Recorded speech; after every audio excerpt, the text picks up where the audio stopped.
Alright guys, welcome back. So let's have a look at SMCI. So I didn't want to take a look at this one, but hey, we still have one more week. Stock is pushing, it's squeezing, and after earnings report, this earnings report was bad actually, but it's all about their guidance for 2026.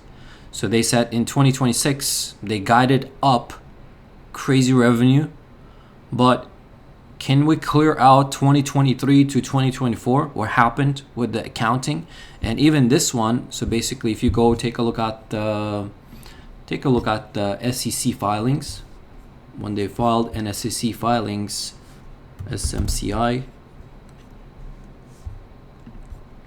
pretty much they said they are unable to file this 10Q because they still haven't filed the 10K of 2024 and quarterly from the Q3.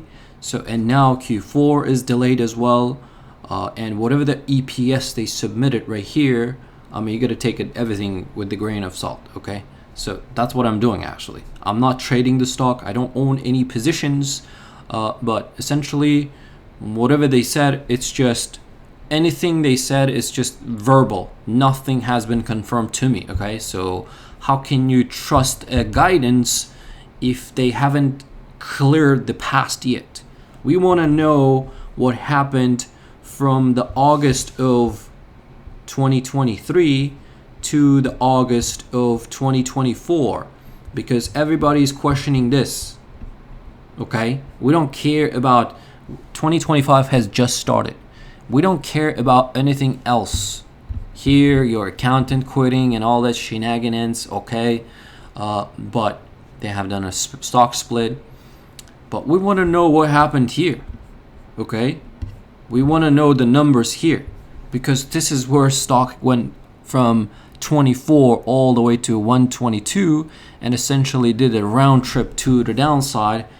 You've raised the whole gains back down to those levels, and pretty much market was in a waiting mode ever since. So this is the August. You can see it is pretty much was chopping around, and then the breakout happened in the beginning of the year, and this is where they're basically, you can see earnings per share as well.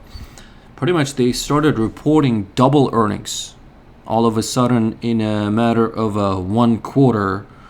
They started reporting crazy EPS. So this EPS that they reported right here, it's essentially, I mean, stock split has been done, right? So, but still, this was bad.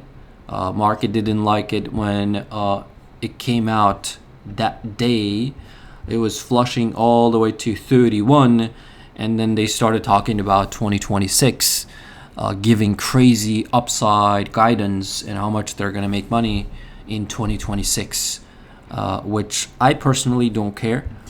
But I'm waiting for 25th, which is going to be next Monday, Tuesday, where they have to file those filings in order to remain in the exchange NASDAQ.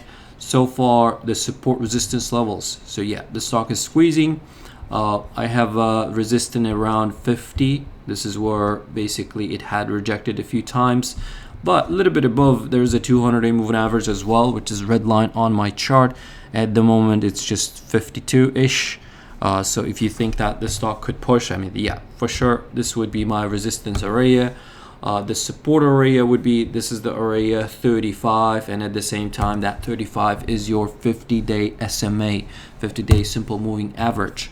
So if you take a look at the option activity, there's a lot of buys and sells happening, and volume was pretty insane.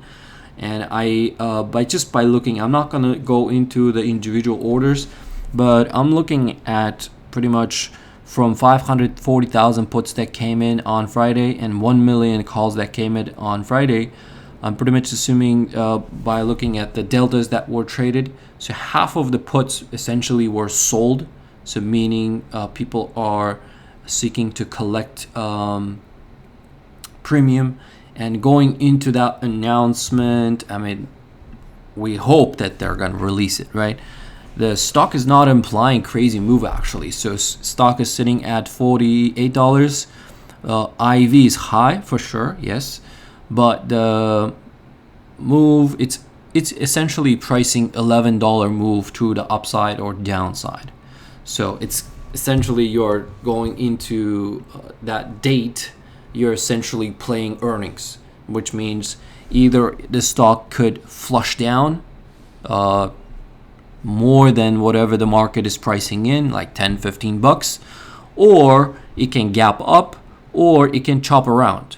So you gotta be careful. And I'm not trading options, I'm not an options seller. I like to just buy and trade it directionally, whether I'm bullish or bearish to the upside or downside. But I haven't traded this stock actually. It's been just in a watch list, and I haven't even looked at it in the last few weeks. I just saw it when they reported earnings, and I was pretty much tweeting it like, duh, well, did you guys expect that they would release 10Q all of a sudden after that report? And this report hasn't been cleared yet either. Okay, so this is not audited. This is not an audited number. Okay, so they said they're gonna file it after they do the Q4. In this filing right here, when they said they're unable to release the audited numbers because they have a delayed filings to work on. But it has been so long, I don't know why they have to kick the can to the freaking last, not last day, but last freaking minute. So that's why I'm just waiting. This is not a buy or sell recommendation. Let's see what they file. And basically, title of this video, one more week. Let's see what happens. That's the update for SMCI. Thanks for watching. See you in the next one.